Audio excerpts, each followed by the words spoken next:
Hi everyone, welcome back to my channel. आज की video में मैं बात करने वाली हूँ हिंदी ओलंपियाड के बारे में।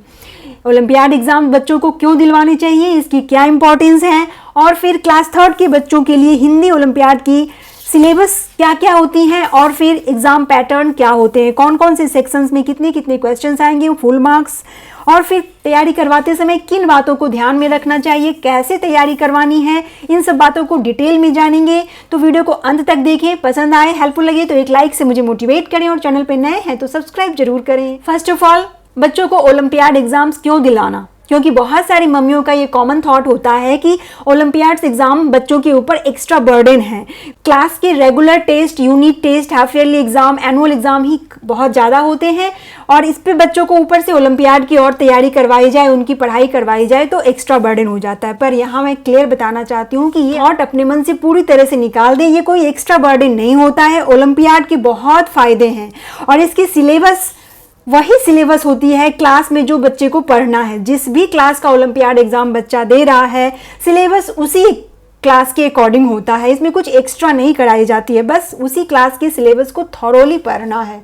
तो यहाँ बच्चा डीपली स्टडी करेगा, और साथ ही जब इन कॉम्पिटिटिव एग्जाम में बच्चा बैठता है तो उसे उसके लेवल का पता चलता है, उसे पता चलता है कि इस कॉम्पिटिशन में किस तरह से एग्जाम देने हैं, MCQs कि आंसर कैसे करना है, गोला लगाना है, टाइम बैंड के अंदर, टाइम इंटरवल में ही आंसर करना है। और फिर जब एग्जाम के बाद बच्चे को मेडल्स या प्राइज मनी मिलती है तो उससे उनका मोटिवेशन बढ़ता है, सेल्फ कॉन्फिडेंस बढ़ता है, और उन्हें अपनी क्षमता का, अपनी कैपेबिलिटी का पता चलता है, उनकी लॉजिकल रीजनिंग, मेंटल एबिलिटी और प्रॉब्लम सॉल्विंग कैपेसिटी बढ़ती है। तो कुल मिलाकर बहुत सारे फायदे हैं, और इस कॉम्पिटिटिव एरा में बच्चे को स्टार्टिंग से ही कंपटीशन के लिए रेडी करना, उनके माइंड को फ्री रखना कि ये ओलंपियाड एग्जाम्स कोई बहुत बड़ा एग्जाम नहीं है, बस वो वही आने वाले हैं जो क्लास के सिलेबस में है, जो क्लास में पढ़ना है। तो इस तरह से आप उनको एक वाइड एरिया देती हैं ओलंपियाड में पार्टिसिपेट करवाकर। तो मैं तो कहूँगी हर मदर को अपने बच्चे को जरूर ओलंपियाड में पार्टिसिपेट करवानी चाहिए, और स्टार्टिंग से ही करवानी चाहिए। इसकी रजिस्ट्रेशन चाहो तो आप ऑनलाइन कर लो या स्कूल के थ्रू करवा दो, पर एग्जाम जरूर दिलवाना। ये तो हो गई बात इंपॉर्टेंस की। अब क्लास थर्ड हिंदी ओलंपियाड की सिलेबस पे आते हैं। क्लास थर्ड हिंदी ओलंपियाड में बच्चों को स्वर और व्यंजन का ज्ञान कराया जाएगा, मात्राओं की पहचान, चित्रों की पहचान, पशु पक्षियों के आवाज की पहचान, शुद्ध शब्द, संयुक्त व्यंजन, संज्ञा, सर्वनाम, विशेषण, क्रिया, लिंग, वचन, पर्यायवाची शब्द, विलोम शब्द, चंद्र बिंदु, बिंदु के सही स्थान की पहचान, सप्ताह, महीनों के नाम, अनेक शब्दों के लिए एक शब्द, विराम चिन्ह, राष्ट्रीय प्रतीक और पर्व की जानकारी, मेरी संस्कृति मेरी विरासत। इन टॉपिक से रिलेटेड क्वेश्चंस आएंगे, और सारे क्वेश्चंस MCQs होते हैं। OMR शीट पर सर्कल करना होता है, ये बच्चे को बता दिया आपने।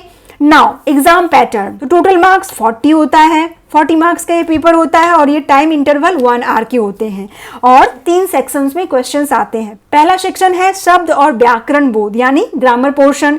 इससे के 20 क्वेश्चंस होते हैं, हर क्वेश्चन 1 मार्क्स का होगा, तो 20 मार्क्स हो गए टोटल इस सेक्शन के। देन रचनात्मक बोध या क्रिएटिव सेक्शन, इसके 10 क्वेश्चंस होंगे, ईच ऑफ 1 मार्क्स, तो इसके 10 मार्क्स हो गए। 20 और 10 30 हो गए।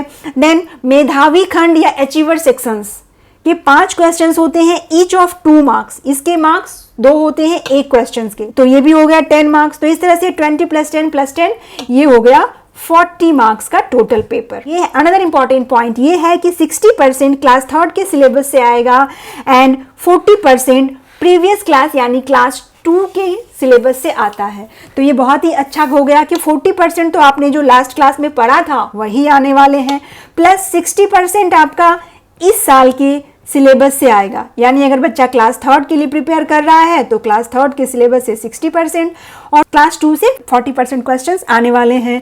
तो कुल मिलाकर बच्चे को इन सारे टॉपिक्स की प्रैक्टिस करवानी है। और प्रैक्टिस कैसे करवानी है, तो इसके लिए आप प्रैक्टिस वर्कबुक ले सकती हैं, या फिर क्लास की ग्रामर बुक जो है उसी से बच्चे की प्रैक्टिस करवा सकती हैं। और पढ़ाते समय बच्चे को डीपली पढ़ाना है, बहुत प्रैक्टिस करवानी है, क्योंकि किसी भी एग्जाम के लिए रूल क्या होता है, practice practice and more practice. जितना ज़्यादा प्रैक्टिस करेगा बच्चा उतना ही अच्छा वो एग्जाम में कर पाएगा। तो दैट्स ऑल फ्रेंड, ये थी सिलेबस और एग्जाम पैटर्न की जानकारी। आने वाली वीडियोज में वर्कशीट शेयर करूंगी, तो स्टे ट्यून्ड। आज के लिए इतना ही। Thanks for watching, bye bye.